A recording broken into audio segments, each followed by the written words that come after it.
इत्युक्तम तत्र न ज्ञायते। किम नित्यमित्याह। नित्य अवस्थित निरूपाणी ये सूत्र कहे आए हैं, वहाँ यह नहीं ज्ञात है कि नित्य क्या है, इसलिए आगे सूत्र कहते हैं।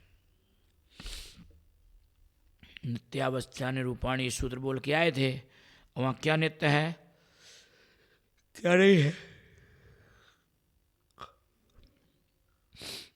अब आगे सूत्र कहते हैं तद्भावावेयम नित्यम। उसके भाव से ने अपनी जाति से च्युत न होना।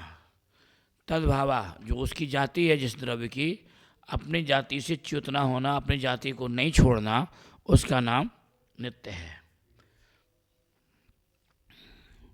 तद्भावा इत्युच्यते। तद्भावा इस पद का खुलासा करते हुए स्पष्ट कहते हैं कस तद्भावा। तद्भाव क्या वस्तु है। तदे वेद मिति स्मरणम प्रत्यभिज्ञानम। जो प्रत्यभिज्ञान का कारण है वह तद्भाव है। तद कस्मान न भवतीति योस्तु सा हेतु सा तद्भावा भवनम भावा। और तद्भाव है वही यह है, इस प्रकार का स्मरण, इस प्रकार के स्मरण को प्रत्यभिज्ञान कहते हैं। यानी प्रत्यभिज्ञान का जो कारण है वह तद्भाव है, और प्रत्यभिज्ञान क्या है, यह वह इस प्रकार का है, इस प्रकार का स्मरण हो आना प्रत्यभिज्ञान है, जिसको कहते हैं अपन स्मृति। जिसको कहते हैं स्मृति।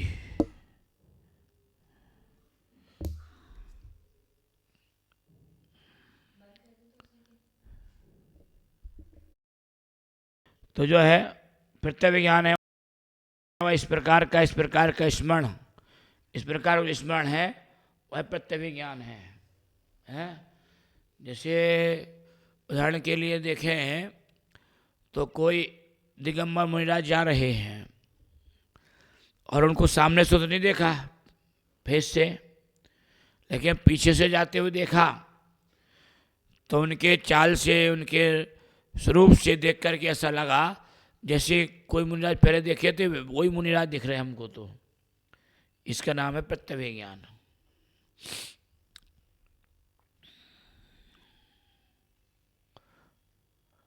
तस्य भावस्तद्भावः।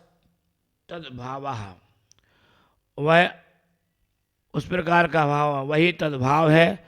इसकी नियुक्ति का भाव जो है तस्य भावा तद्भाव इस प्रकार की होती है, यानी अकस्मात तो होता नहीं है, लेकिन फिर भी जो इनका इसका कारण है वही तद्भाव है। और तद्भाव क्या है, तस्य भावा, इस प्रकार का उस प्रकार का भाव होना वह तद्भाव है। इस प्रकार होती है। तात्पर्य है कि पहले जिस वस्तु को, जिस रूप में जिस वस्तु को देखा था उसी रूप में उसके पुनः होने से यह वही है, इस प्रकार का प्रत्यभिज्ञान होता है। एनात्मना प्राग दृष्टम वस्तु तेनैवात्मना पुनरपि भावा तदेवेत मिति प्रत्यभिज्ञायते। यानी प्रत्यभिज्ञान की बात कर रहे हैं कि जिस वस्तु को हमने पहले देखा था वैसी वस्तु दिख जाए और थोड़ा थोड़ा वैसा ही लगे, तो उसको समझ लेना कि ये हमने वस्तु, इस प्रकार की वस्तु देखी थी, ये वही लग रही हमको। जैसे किसी पहाड़ पर कोई जिनाला देखा और वैसा ही दूसरा पहाड़ दिख जाए और जिनाला उस पर दिख जाए, तो उसको देख कर कैसा ज्ञात होना, इस प्रकार का जिनाला हमने देखा था कहीं, ऐसे वही तो नहीं है कहीं। इस प्रकार का ज्ञान होना प्रत्यभिज्ञान है।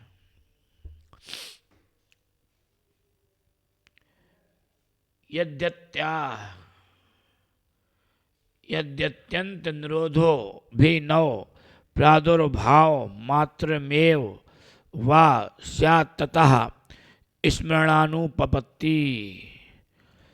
फिर उन्होंने कहा यदि पूर्व वस्तु का सर्वथा नाश हो जाए, यदि पूर्व वस्तु का पूर्व नाश हो जाए, या वह वस्तु सर्वथा नई वस्तु का उत्पाद मान लिया जाए, तो इससे स्मरण की उत्पत्ति नहीं हो सकती। या तो किसी वस्तु का पूरा नाश हो जाए, वो दिखेगी नहीं वस्तु, तो कहाँ से स्मरण आएगी। या पूरी नई वस्तु की उत्पत्ति हो जाए तो उस वस्तु का इसका स्मरण नहीं आएगा। इसलिए स्मरण की उत्पत्ति न हो सकने में स्मरण के अधीन जितना लोग संव्यवहार चालू है वह सब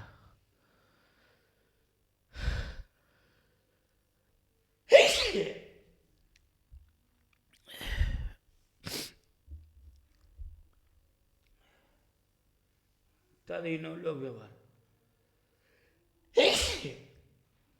जो उसके अधीन लोक संव्यवहार है उसके विरुद्ध उस वस्तु के विरोध को प्राप्त होता है वह, क्योंकि उसका स्मरण उसका स्मरण हो ही नहीं सकता। कोई नई वस्तु उत्पन्न हो गई है तो नई वस्तु को उत्पन्न होने पर पुरानी वस्तु तो वैसे दिख ही नहीं सकती है, पुरानी वस्तु है तो उसका वैसा स्मरण हो नहीं सकता, तो वह विरोध को प्राप्त हो जाएगी। इसलिए जिस वस्तु का जो भाव है ततस्तद भावे नावेयम तद्भावावेयम नित्यमिति निश्चित, जो उस वस्तु का च्युत नहीं होना तद्भाव है अर्थात नित्य है ऐसा निश्चित होता है। जो वस्तु जैसी थी वैसी दिखना उसका नाम है नित्य। परंतु तत्तु कथंचित वेतव्यम, परंतु इसे कथंचित जानना चाहिए। सर्वथा नित्यत्वेव अन्यथा भावा संसार तद निर्वृत्ति कारण प्रक्रिया विरोधा स्यात्। यदि सर्वथा नित्यता मान ली जाए तो परिणमन का सर्वथा अभाव प्राप्त होता है। अगर सर्वथा नित्य मान लिया जाए तो उसका क्या होगा, परिणमन का अभाव हो जाएगा, फिर परिणमन करेगी नहीं। जैसे ढाई द्वीप के बाहर जितने भी सूर्य चंद्रमा हैं वे सब नित्य हैं, अवस्थित हैं, वो चलते नहीं हैं, उनकी गति नहीं है। तो जब गति नहीं है तो दिन रात का भेद वहाँ पर, जहाँ सूर्य है वहाँ दिन है, जहाँ चंद्रमा है वहाँ रात है। तो इसी प्रकार से परिणमन का अभाव हो जाएगा, तो वहाँ पर दिन रात का परिणमन का अभाव हो गया। ऐसा होने पर संसार और इसकी निवृत्ति का के कारण रूप प्रक्रिया का विरोध प्राप्त होता है। फिर निवृत्ति का भी, संसार का और उसकी निवृत्ति का जो कारण है वो संपूर्ण प्रक्रिया का वहाँ पर विरोध उत्पन्न हो जाता है। ननु शंकाकार शंका करते हुए कहते हैं इदमेव विरुद्धम तदेव नित्यम तदीयवानित्यमिति, उसी को नित्य कहना और उसी को अनित्य कहना यही विरुद्ध है। यदि नित्यम व्ययोदया भावात नित्या तद्भावा व्याघात, और यदि नित्य है तो उसका व्यय और उत्पाद नहीं होने से उसमें अनित्यता नहीं बनती है, और यदि अनित्य है तो स्थिति का अभाव होने से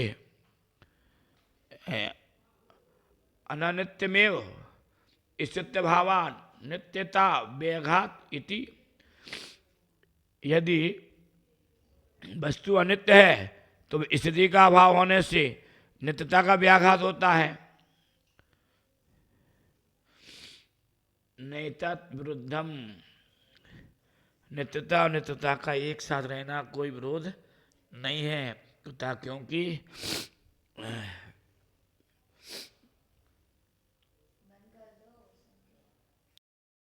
वो अनित्यता वस्तु में दोनों हैं एक साथ, तो एक साथ रहने पर उनका विरोध नहीं आता है। क्यों नहीं आता है, आगे आचार्य भगवंत कहते हैं अर्पिता नर्पित सिद्धे। अर्पित और अनर्पित, अर्पित कहते हैं मुख को, अनर्पित कहते हैं गौण को। इनकी अपेक्षा से दोनों धर्म एक वस्तु में विद्यमान हैं और दोनों धर्मों की सिद्धि एक साथ एक वस्तु में हो जाती है। जब कथन किया जाता है तो एक धर्म की मुख्यता से कथन किया जाता है तो एक धर्म उसका गौण हो जाता है, और जब एक गौण होता है तो दूसरा मुख्य हो जाता है, जब दूसरा गौण होता है तो तीसरा मुख्य हो जाता है। तो इस प्रकार से मुख्यता और गौणता की अपेक्षा से अगर वस्तु का कथन किया जाए तो उस वस्तु में एक साथ दो धर्म रह सकते, उसमें किसी प्रकार कोई विरोध नहीं आता है।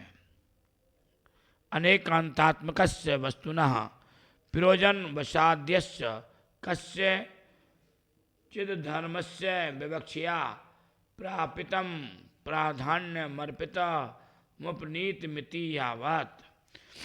क्या है? वस्तु अनेकांतात्मक वस्तु न, वस्तु क्या है? अनेकांतात्मक है। वस्तु में अनेक धर्म हैं। कोई भी वस्तु है, सभी वस्तुओं में क्या है? अनेकांतपना है। चाहे कोई अचेतन वस्तु हो, चाहे चेतन हो, कोई भी हो, सभी में अनेकांतपना है।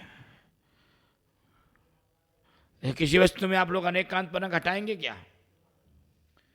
मान लीजिए मैं आपको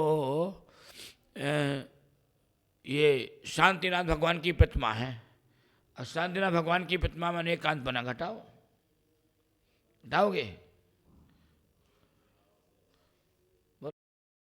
आत्मक है, किसी अपेक्षा से वह सफेद है, किसी अपेक्षा से वह ऊंची भी है, किसी अपेक्षा से वह चौड़ी भी है, किसी अपेक्षा से वह अचेतन भी है, किसी अपेक्षा से वह चेतन भी मानी जा सकती है, किसी अपेक्षा से वह पुत्र भी है, किसी अपेक्षा से वह जगत पूज्य भी है। तो ये अनेक धर्म है, उसमें एक वस्तु में अनेक धर्म है। जगत पूज्य, जगत पिता है, त्रिलोकीनाथ है, तो ये अनेक धर्म है। अभी एक कुर्सी है, कुर्सी में भी अनेक धर्म है, काली भी है, सफ़ेद भी है, चार पैर वाली भी है, ऊपर हत्ता वाली भी है, ऊंची भी है, चौड़ी भी है, अनेक धर्म है हर एक वस्तु में। तो अभी लोगों में भी अनेक धर्म मौजूद हैं, किसी में भी एक धर्म घटा सकते हो। महावीर है, किसी का बेटा है कि नहीं है, किसी का बाप भी है, किसी का भाई भी है, किसी का मामा भी है, किसी का भांजा भी है, किसी का ससुर भी है। कितने धर्म हो गए? नहीं हो गए? बोला इस शास्त्र में घटा सकते हो। प्रत्येक वस्तु में अनेक धर्म है, इसलिए वस्तु अनेकांतात्मक है। प्रयोजन के अनुसार उसके किसी एक धर्म को विवक्षा से जब प्रधानता प्राप्त होती है तो वह अर्पित यानी उपनीत कहलाता है। जब किसी उसमें एक धर्म की विवक्षा की जाती है तो उस धर्म की प्रधानता हो गई, अर्पित हो गया, माने प्रधान हो गया, वह मुख्य हो गया, और बाकी धर्म सब गौण हो गए। इसलिए गौण और मुख्यता की अपेक्षा से एक वस्तु में अनेक विरुद्ध धर्म भी होते हुए भी रह सकते हैं। तद विपरीत मनर्पितम और प्रयोजन के अभाव में जिसकी प्रधानता नहीं रहती है वह अनर्पित कहलाता है। तात्पर्य वह किसी वस्तु या धर्म के रहते हुए भी उसकी विवक्षा नहीं होती है। प्रयोजनाभावात् सतो विवक्षिता भवती सर्जनीय भूत अनर्पित मित्युचिते। इसलिए वह जो अनर्पित है, गौण है, जिसकी विवक्षा है, वह गौण हो जाता है, क्योंकि उस धर्म की वहाँ पर कथन नहीं हो रहा। इसका जिस धर्म का कथन नहीं हो रहा है वह धर्म गौण हो गया, जिसकी चर्चा की जा रही है वह मुख्य हो गया। हमारा जैन धर्म अनेकांतात्मक है, और उस अनेकांतक धर्म में अनेक शास्त्र भी हैं। सठखंडा का धवला, जय धवला, महाधवला, जीव कांड, गौमठ सार, कर्म कांड, सर्वासिद्धि, राजवार्तिक, श्लोक वार्तिक, अनेक ग्रंथ हैं। अब उन अनेक ग्रंथों में भी हम चर्चा किसकी कर रहे हैं? सर्वासिद्धि ग्रंथ की चर्चा कर रहे हैं। तो मुख्य क्या हुआ? सर्वासिद्धि मुख्य हुआ, बाकी सभी ग्रंथ क्या हो गए? गौण हो गए। हैं तो सभी मौजूद ना, कि नहीं है? सभी मौजूद हैं, लेकिन सभी मौजूद रहते हुए भी हमारे लिए मुख्य कौन है? सर्वसिद्धि है, क्योंकि हम सर्वसिद्धि की चर्चा कर रहे हैं और उसी का अध्ययन कर रहे हैं, तो वो हमारे लिए मुख्य हुआ, बाकी सभी ग्रंथ गौण हो गए। ये अनेकांत है, ये अर्पित अनर्पित है। अर्पितम चा नर्पितम चा प्रतानर्पिते, और वह दोनों, इन दोनों का अनर्पितम चा अर्पितम चा, इस प्रकार द्वंद्व समास है। और इन दोनों की अपेक्षा एक वस्तु में परस्पर विरोधी दो धर्मों की सिद्धि होती है। ताभ्याम सिद्धे अर्पित नर्पितम सिद्धे नास्ति विरोधा, और अर्पित अनर्पित दोनों की सिद्धि में कोई विरोध नहीं है, दोनों धर्मों की सिद्धि हो जाती है। तदेता, और इस प्रकार है, एकस्य देवदस्य पिता पुत्रो भ्राता भागिनी इत्येव मादयः संबंधा जनकत्व जनत्वादि निमित्ता न विरुद्धते। और उन्होंने कहा कि इस प्रकार से कहा उन्होंने कि जैसे देवदत्त है, देवदत्त नाम ले लिया उन्होंने, देवदत्त है, वह देवदत्त के पिता पुत्र भाई भांजे इसी प्रकार और भी जनकत्व और जन्यत्व आदि निमित्त से अनेक प्रकार के होने वाले संबंध प्राप्त होते हैं, उनमें कोई विरोध नहीं आता। देवदत्त पिता भी है, पुत्र भी है, भाई भी है, मामा भी है, भांजा भी है, सारे बहुत सारे धर्म उसमें मौजूद हो गए। तो उनमें होने पर भी, उनके निमित्त होने पर भी, उनका संबंध प्राप्त होने पर भी उनमें किसी प्रकार का विरोध नहीं आता है। अर्पणा भेदात, जब किसी धर्म की प्रधानता होती है तो पुत्रापेक्षा पिता, जब प्रधानता होती है किसी धर्म की तो पुत्र की अपेक्षा पिता, पुत्र की अपेक्षा पिता है। विशेषा पितृ अपेक्षा पुत्र इत्ते बक्ष्यादि, और पिता की अपेक्षा पुत्र है, इसमें कथन भी आता है। द्रव्यमपि सामान्यार्पणया नित्यम, इसलिए द्रव्य की अपेक्षा से, विशेष की अपेक्षा से अनित्य है। क्या? सामान्य की अपेक्षा से नित्य है, कि द्रव्य भी जो है सामान्य है उसकी अपेक्षा से नित्य है, विशेष की अपेक्षा से अनित्य है, इसलिए कोई विरोध उसमें नहीं आता है। तौ वा सामान्य विरोधौ कथंचित भेदा भेदाभ्याम व्यवहार हेतु भवतः, तौ च सामान्य विशेष हो, और उनमें भी भेद सामान्य और विशेष की भेद से कथंचित भेद और अभेद की अपेक्षा व्यवहार के कारण होते हैं।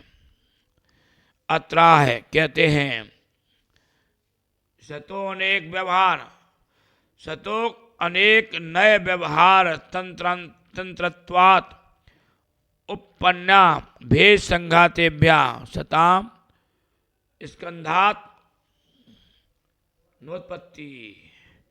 सत अनेक प्रकार के नए के व्यवहार से, अधीन होने से, भेद संघात और भेद संघात से स्कंधों की उत्पत्ति भले ही बन जाए, परंतु वह संदिग्ध है।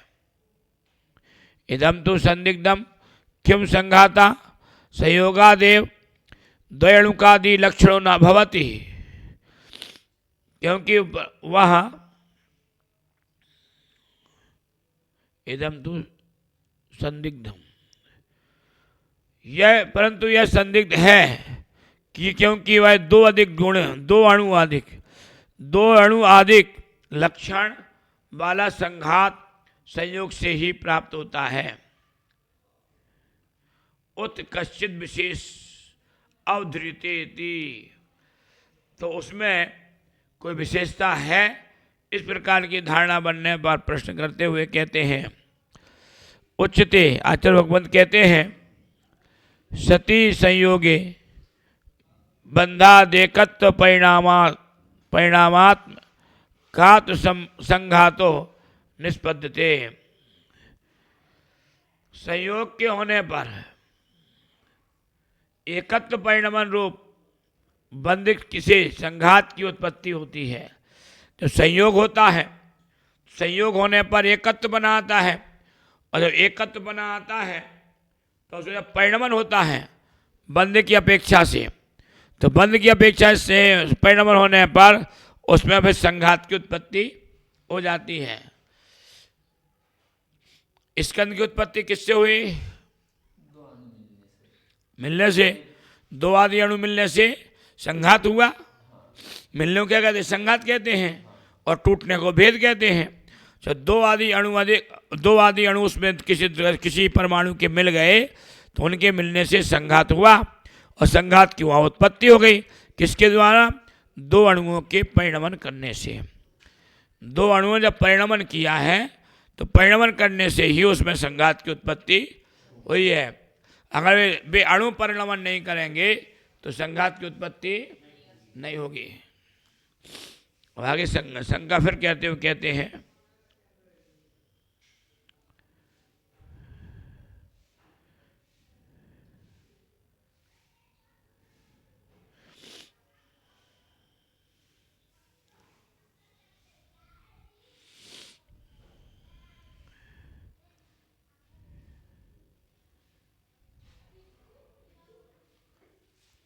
अद्येवमिदं उच्यताम। अब इसको कहते हैं कुतो।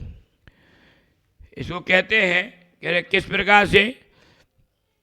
न खलु पुद्गल जात्य परित्यागे संयोगे च सती भवति केषांचित् बंधोन्निशाम च नेति।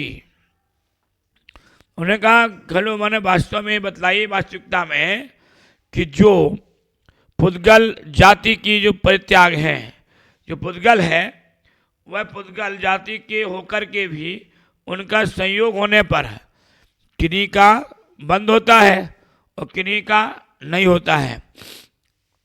पुद्गल जाति का जो है किन्हीं का तो आपस में संयोग होता है और किसानचित बंध और किसी किसी का संयोग नहीं होता है। तो इस स्थिति में इसका कारण क्या है कि किन्हीं का बंध होता है तो संयोग से होने पर बंद होता है, किसी का बंद होता है तो संयोग नहीं होने पर भी बंद होता है। इसका कारण क्या है? उच्चते आचार्य भगवान कहते हैं, यस्मात् तेषां पुद्गलात् विशेषेष अनंत पर्यायाणाम परस्पर विलक्षण परिणामाद हित सामर्थ्या भवन प्रतीता। वो कहते हैं कि जाति के पुद्गल हैं। किसके? वे सब प्रकार के जाति के पुद्गल हैं, और वे सब जाति के पुद्गल होने से भी उनकी जो अनंत पर्याय हैं, क्योंकि प्रत्येक पुद्गल में कितनी पर्याय हैं? कम ही है। पुद्गल की पर्याय कितनी है? कम ही है कि अनंत ही है? ज़्यादा ही है, अनंत से कम नहीं है। अच्छा, पुद्गल में कितनी पर्याय हैं? कितने प्रदेश हैं? और प्रदेश में अनंत आनंद है। कितने हैं बताओ?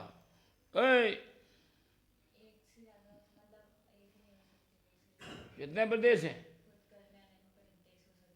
अनंत प्रदेश हो सकते हैं, है नहीं? कितने प्रदेश हैं?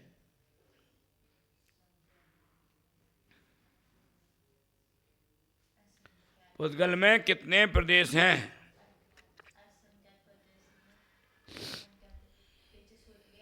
क्या आया था कि अनंत अनंता प्रदेशा? क्या आया था सूत्र? बताओ।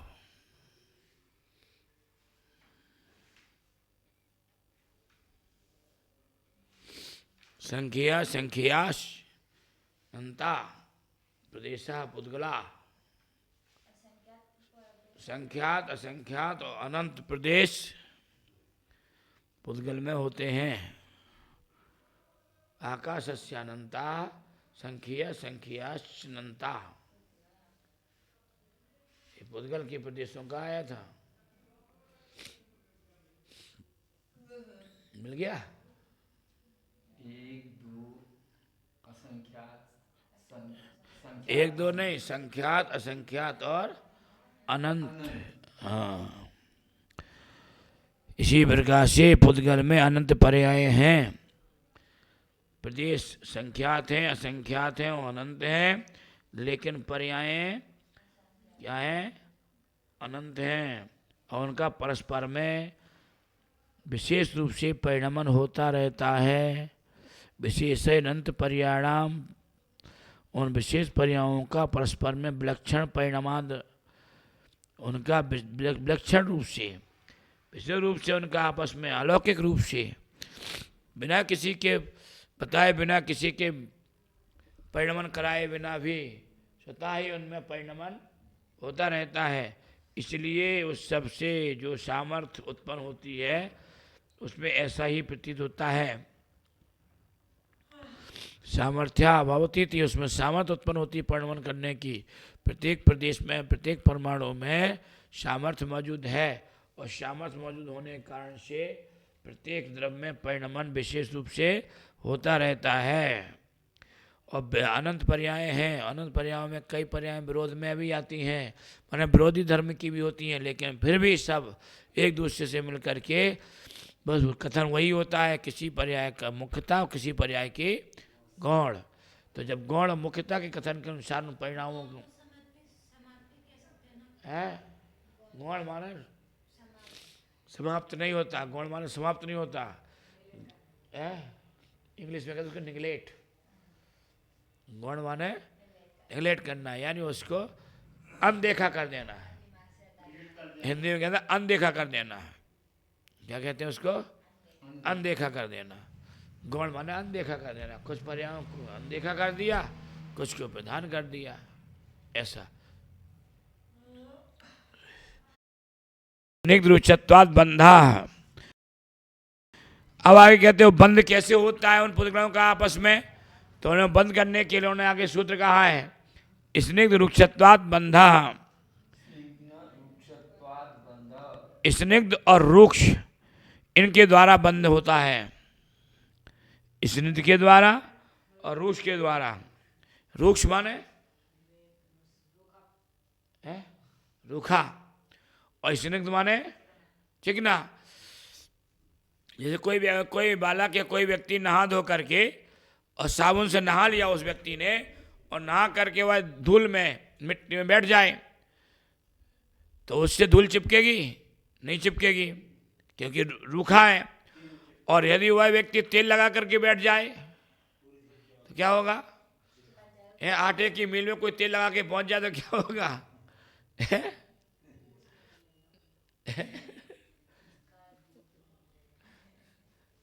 तो वो आटा उससे चिपक जाएगा, रेत उससे चिपक जाएगी। कोई तेल लगा के अगर आटे रेत में बैठ जाए तो क्या होगा? रेत उससे चिपक जाएगी। कितनी भी झड़ाओ, मोटी मोटी झड़ जाएगी, लेकिन बारीक बारीक उससे लगी रहेगी। तो इसी प्रकार से पुद्गलों का भी आपस में बंध होता है। तो जब एक प्रदेश स्निग्ध का होता है और एक प्रदेश रुक्ष का होता है, तभी जाकर के उनमें बंध होता है आपस में। रुक्ष रुक्ष का कभी बंध नहीं होता, और स्निग्ध स्निग्ध का कभी बंध नहीं होता है। चिकने चिकने दो प्रदेश मिल जाए तो उनका बंध नहीं होगा। क्या आप सरसों के तेल में तिली का तेल कैसा भी डाल दो, है नहीं मिलेगा, वो दिखेगा अलग हो जाएगी ना, लेकिन फिर भी अलग रहेगा। वो बंध को प्राप्त नहीं हो गया, वो चिकने चिकने हैं और तो ये अलग रहेंगे। वे जमा लेगा घी, पर फिर भी वो अलग रहेगा। रेत और मिट्टी को मिला दो तो लगेगा अपने को कि मिल गया है, लेकिन फिर वो अलग अलग रहेंगे। हाँ, बाह्याभ्यंतर कारणत्वसात स्नेह पर्याय विभावात स्निग्ध स्निहिते स्मेति स्निग्धा। बाह्य और आभ्यंतर कारण से जो स्नेह पर्याय उत्पन्न होती है उससे पुद्गल स्निग्ध कहलाता है। बाह्य और अंतरंग निमित्त कारण होने पर जो स्नेह की पर्याय उत्पन्न होती है, चिकनेपन की या राग की पर्याय उत्पन्न होती है, तो उस राग की पर्याय से वह पुद्गल राग विशेष को प्राप्त होकर के स्नेहपने को प्राप्त होता है। तथा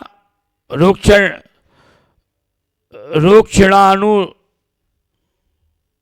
द्रुक्षा, इसी प्रकार से जो है रूखापन भी है, रूखापन के कारण से रूक्ष कहलाता है। जिस पुद्गल परमाणु में रूखापन उत्पन्न होता है वह रूखा कहलाता है, रूक्ष कहलाता है। स्निग्धाश रुक्षाश स्निग्ध रुक्षौ, स्निग्ध और रुक्ष स्निग्ध रुक्ष कहलाते हैं। तयोर भावा स्निग्ध रुक्षत्वम, और उन दोनों का अभाव होना स्निग्ध रुक्ष कहलाता है। स्निग्धत्वम चिक्कण गुण लक्षणा पर्याय, जिसका लक्षण चिकना, जिस पुद्गल में चिकनेपन के गुण का रूप पर्याय है वह स्निग्ध कहलाता है। तद विपरीतो परिणामो रुक्षत्वम, और उसके विपरीत जो परिणमन करने वाला है वह रुक्ष है। स्निग्ध रुक्षत्वात् इति हेतु निर्देश, इस सूत्र में स्निग्ध रुक्षत्वात् इस प्रकार का हेतु प्रधान जो है निर्देश किया है। तात्पर्य यह है तत्कृतौ बंधो द्वैणुकादि परिणाम। तात्पर्य है कि दो आदि अणुक जो है विलक्षण वाले ही बंध को प्राप्त होते हैं। दो से कम प्रदेश परमाणु कभी बंध को प्राप्त होते नहीं है। दो अणु मिलने पर ही बंध को प्राप्त होते हैं, एक स्निग्ध का एक रुक्ष का, तभी जाकर के बंध को प्राप्त होंगे। द्वौ स्निग्ध रुक्षियोरण्यो परस्परस लेश लक्षणे बंधे सति द्वैणुक स्कंदो भवति। स्निग्ध और रुक्ष गुण वाले दो परमाणुओं का परस्पर में संश्लेष लक्षण बंद होने पर द्वैणुक नाम का स्कंद बनता है। अगर रुक्ष के परमाणु भारी होंगे और स्निग्ध कम होंगे तो नहीं बंद होगा। देखा ना कि जब वो बालक तेल लगा करके धूल में खेलता है तो मोटे मोटे जो रेत के कण हैं वे झड़ाने से झड़ जाते हैं, जो बारीक वाले कण हैं तो वो चिपकते हैं, क्योंकि उन कणों को चिपकाने की शक्ति उस तेल के उस प्रदेश परमाणु में है। उससे ज़्यादा बड़े को, जो जितना स्निग्ध का परमाणु है उतना ही रुक्ष का परमाणु होगा तो ही बंध को प्राप्त होगा। यदि एक भारी है एक हल्का है तो बंध को प्राप्त नहीं होगा। एवं संख्या अनंत प्रदेश स्कंदो युज्या, इस प्रकार से उनका जब परस्पर बंध होता है तो दो अणुओं के मिलने से स्कंद बनता है। इसी प्रकार संख्यात असंख्यात और अनंत प्रदेश वाले स्कंद उत्पन्न होते हैं। तत्र स्नेह गुण एक द्वि त्रि चतुः संख्या अनंत विकल्पा, स्निग्ध गुण के 1 2 3 4 संख्यात असंख्यात और अनंत भेद होते हैं। तथा रुक्ष गुणोपि, और रुक्ष में भी रुक्ष के जो गुण हैं वे भी 1 2 3 4 संख्यात असंख्यात और अनंत प्रदेश उसके भी होते हैं। तद गुणा परमाणुवः संति, और जो इन गुण वाले परमाणु होते हैं इस प्रकार से जल, इन गुण वाले परमाणु होते हैं। यथा तो या जागो महिषुस्युत्रौ क्षीर घृतेषु स्नेह गुण प्रकर्षा प्रकर्षण प्रवर्तते। जिस प्रकार से जल तथा बकरी, गाय, भैंस और ऊंट के दूध और घी में उत्तरोत्तर अधिक रूप से स्नेह गुण रहता है। क्या? बकरी के दूध की अपेक्षा बकरी के दूध में, बकरी के घी में इसमें स्नेह गुण कम होता है। गाय के दूध में उससे ज़्यादा होता है, और उससे ज़्यादा भैंस के दूध में होता है। घी भी ज़्यादा होता है और चिकनापन भी ज़्यादा होता है, और ऊँट की उसमें और ज़्यादा होता है। खोल लो खोल लो खोल लो खोल लो।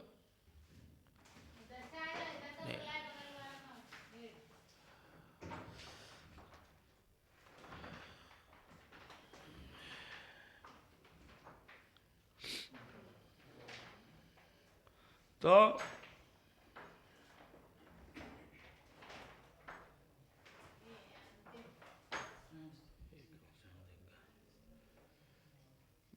पांशु कड़ी का शर्करा दिशु चार रूक्ष गुणों दृष्टा। उसी प्रकार से जब रूक्ष गुणों को देखेंगे तो पांशु कड़िका शर्करा आदि में उत्तरोत्तर न्यून रूप से रूक्ष गुण रहता है। पांशु कड़िका माने कंकड़, चूना, कंकड़ आदि जो है, शक्कर, इनमें उत्तरोत्तर जो है रूक्ष गुण कम होता है। उसी प्रकार परमाणु स्वपी स्निग्ध रूक्ष गुण योर वृत्ति, उसी प्रकार से परमाणुओं में भी न्यूनाधिक रूप से स्निग्ध और रूक्ष गुण का पाया जाता है। कभी किसी में अधिक होता है, किसी में कम होता है। इस प्रकार के गुण उनमें पाए जाते हैं। स्निग्ध रूक्ष गुण निमित्ते बंधे, अब उनमें एक स्निग्ध और रूक्ष गुण के निमित्त होने पर ही सामान्य रूप से बंध को प्राप्त होते हैं, ऐसा आगे बतलाएंगे।